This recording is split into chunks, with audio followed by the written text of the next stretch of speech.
Not all emotional abusers are very clever, but what they all do know is how to manipulate. And when they first met you, they led with their inner child wound. They know that this is what would attract you. And today I want to share with you 3 reasons you possibly gave over your power.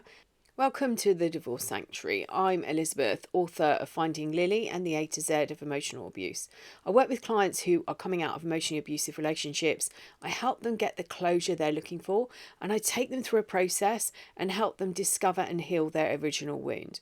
On this channel, I talk about healing from emotional abuse and divorcing emotionally from the abuser. And I want to remind you that love should be unconditional. Divorcing emotionally is life-changing. I want to help you understand and process what's happening inside you and help you discover the best tools to heal on a deeper level, becoming the best version of yourself.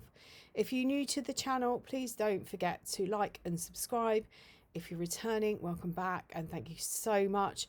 And thank you so much to all my new subscribers recently. I really appreciate that. It's such a small gesture that you do, but it helps others in similar situations find the information. So thank you once again. This is not a diagnostic tool, and I'm not going to say this video is for entertainment purposes only, because nothing about this behaviour is entertaining. If you believe you have been manipulated or are being manipulated, please reach out to a professional who can help you break away from the toxic relationship and help you set and keep really strong boundaries. Not all emotional abusers are very clever, but what they all know how to do is manipulate. And when you first met, they led with their inner child wound. They knew this would attract you. And so I want to share with you 3 reasons why you gave over your power, and to help you stop that continual searching and digging for information, and to lean in and to break some of the invisible chains that trap you. You might be asking, why did this happen? You might be wondering what you can do to get them back. I'll link my video, the 7 things you can do to make the narcissist miss you, in the description box below. Perhaps you're wondering what you did wrong, and now you're trapped with emotions that are completely unfamiliar to you, and you're asking lots of questions, and you might start to discover a lot of information and then experience perhaps the freeze response. Your body is unable to process anymore. I want to help you understand and process what's happening inside you and what happened. You may have been wondering how this happened, a bit like a car accident. You might be saying, oh, they came out of nowhere. One moment you're happy, living the dream, and the next you're on the floor. You're trying to find the words to explain what happened when you don't even know yourself. Is it possible that you're a magnet? And that might be a question that you've asked, and now too scared to even consider other relationships. Is it possible that you're an empath? Narcissists love empaths. This is more than just empathy. According to developmental psychology, empathy happens in stages. So we're born with the capacity to be emotionally empathic. And up until the ages of about 7 or 8 years old, we live in a theta state, which is a hypnotic state where what we see and feel and hear, we take on as the truth. A child learns empathy from a young age. They may show this by seeing another upset child and trying to soothe them, or find something to distract them from their pain. And then some children will go through to the next stage, which is, I hear you and I see you, and I realise that you're different from me. Although this toy would soothe me, I realise that you have a different need and you would like your own teddy or your own blanket, not mine. In my video, what's the difference between an empath, a codependent, and a narcissist, I explained, and I will link that in the description, I explained empathy is to understand how something must have felt, or how someone would be affected or would be feeling. It's like an inner knowing. I empathize with you. You might not have gone through the same trauma, but you have an understanding of how a situation would have made you feel. Whereas an empath is attuned to their feelings and their emotions and those of the people around them. Empaths feel what another person is feeling on a deep emotional level. This is more than just empathy. So we feel the same emotions and even physical pain another might be feeling. The empathy is built with maternal warmth and supportive parenting, whereas the empath, I believe, is the result of not good enough parenting, where the child learns this as a survival skill. The empath is the child responsible for their parents' emotional needs rather than the other way around. And I say is because if your parents are still alive, you still have that role. The child learns how to read their parents' moods, they walk on eggshells, their emotions are highly attuned, and they have this ability to read situations and the energy of those around them. And the empath grows up believing their self-worth is linked to saving the parent. They've experienced intermittent reinforcement. One moment they are kind, the next moment they've changed. And this is how the child learns to hone these skills, becoming invisible or partnering that parent, catering for their every need. The child takes on the belief that they are the reason that the parent is unhappy, and they do what they can to fix that parent.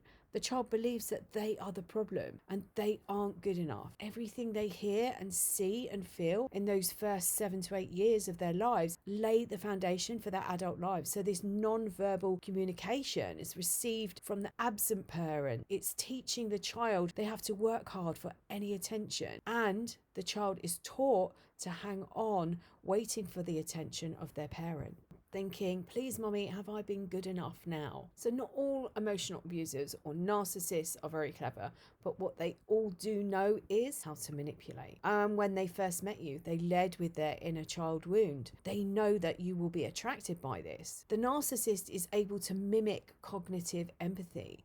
They can see a situation is distressing, but they can't feel that distress. The empath becomes codependent in these relationships. They see and feel the wounds of the narcissist or the emotional abuser, and they believe that they can save this person. The empath recognizes these emotions, and they know the role as they've been taught this as a child. Taking a step back, putting the narcissist's needs before their own. This is what they were taught to do as children. Through their own process, each abuser has their own unique way of working out what is being offered, and if it's been done through an empath, they are easier to manipulate as they were programmed from birth to respond in a way that serves the narcissist's need. And through a series of manipulation tactics, they trap the empath, they suck the life out of them, and then they discard them. The empath is very unique, but they find that difficult to accept. However, to the narcissist, they are interchangeable. When they realise the empath has little more to give them, they start to look around for a replacement. Did you ever feel that you couldn't live up to the expectations of the emotional abuser or narcissist? When you can't, they justify why they've made a bad choice. They devalue you. This is all your fault, and you oversold yourself. At the beginning of the relationship, the narcissist showed you their pain. They showed you their vulnerability. They showed you their traumatized child. For the first few months, they allowed you to see this, how terribly abused they were as children, and it calls out to you. And when you reach out to that child, the narcissist or the psychopath or the emotional abuser will take your hand and you're trapped. Empaths and codependents have boundaries, but they learnt from a very young age that their needs come second to everybody else. They're magnets to emotional abusers because the narcissist or the person who's higher up on the spectrum know what treats are in store, what are going to be handed out. They love a boundary. They know how easy it will be for them to knock it down. Have you ever reacted to something and thought, where's that come from? This isn't me. The narcissist or the emotional abuser is able to plug into the empath. That affects the empath and the way they react. A lot of people coming out of these types of relationships state that they've experiencing emotions that are unfamiliar to them, and they're reacting in a way they would never normally react. The narcissist or the emotional abuser will have experienced their own trauma, and it's my belief that they make a decision during that event to abandon themselves. And with this wound of shame, emptiness, and not knowing who they are, they then move through their life in an attempt to reconnect again. And during this process, they systematically destroy every person they come in contact with, who see their wounds, who reach out to help them. It's likely they didn't experience or go through crucial emotional development stages, they can't see themselves as separate from others. And this is why they merge and take over other people's lives. The empath feels the pain of others, the emotional void the abusers experience. During their childhood, the empath was taught that their needs didn't matter. They may start looking for love where they shouldn't. They've learned to anticipate every need and want of their parents from a young age during this crucial first 7 to 8 years of their life. And this is where their belief system is created. And this is why they repeat the patterns in their relationships. And the narcissist missed crucial development stages. They don't see themselves as an individual person. So all of their relationships are fused. They don't know how to be an individual and to function alone. The abuser gaslights you. They might say things like, that never happened. You're crazy. And other people think that as well. I'm sorry you think that I hurt you. You're trying to confuse me. You know I'd never intentionally hurt you. I did that because I love you. The abuser triangulates you. It might have started in childhood with the golden child and the scapegoat. They are insecure people. They manufacture emotions of jealousy and they create insecurity within you. They surround themselves with or talk about members of the opposite sex, friends, colleagues, former lovers who they initially told awful stories about. And they also talk about future lovers. They create an illusion of popularity. By manufacturing these situations, your emotions are heightened. You experience jealousy, neediness, rage, anxiety, doubt, insecurity, and of course, you were the crazy one. Another manipulation tactic is financial control. Financial abuse seldom happens in isolation. In most cases, the abuser uses other behaviours to threaten and reinforce financial abuse. It's the misuse of money, controlling their partner. It includes using credit cards without permission, putting contractual obligations in the name of the other person, gambling away family assets. Financial abuse leaves people with no money for basic essentials such as food and clothing, and with debts that have been built up by the abusive partner against their names.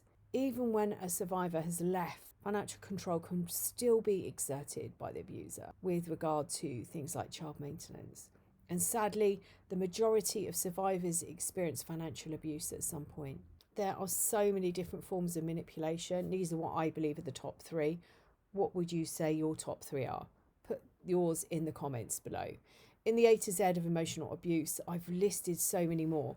When I came out of an abusive relationship, I was discovering all these new words and I wanted to help other people understand what was really happening, what had really been happening in the relationship and the manipulation that went on and the emotions that were keeping them trapped. It's common to come out of these relationships feeling lonely and that you've lost everything. This is a temporary state. The abuser knew you were going to spot their wounds and you would want to help them. In my video, The Empaths, Codependents and Narcissists, I said that when I started on my journey of recovery, I watched a video on codependency and I really struggled with that label. I was an empath, not a codependent, and it took me a long time to understand that I had taken on that role and then look further out and look at other relationships.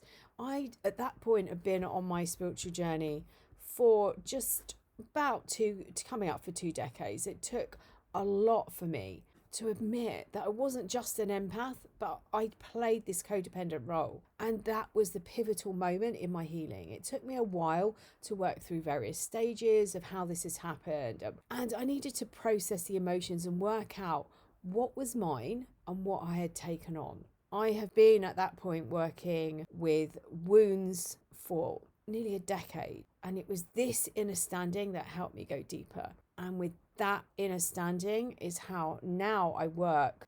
This is what I call the original wound. Not all emotional abusers, not all narcissists are particularly clever, but what they all know is how to manipulate. I picked my top 3 of gaslighting, triangulation, and financial abuse. When they first met you, they led with their inner child wound. They knew this would attract you. What are your top 3 manipulation tactics that you experienced? If you found this video helpful in some way, please like and share and consider subscribing to the channel.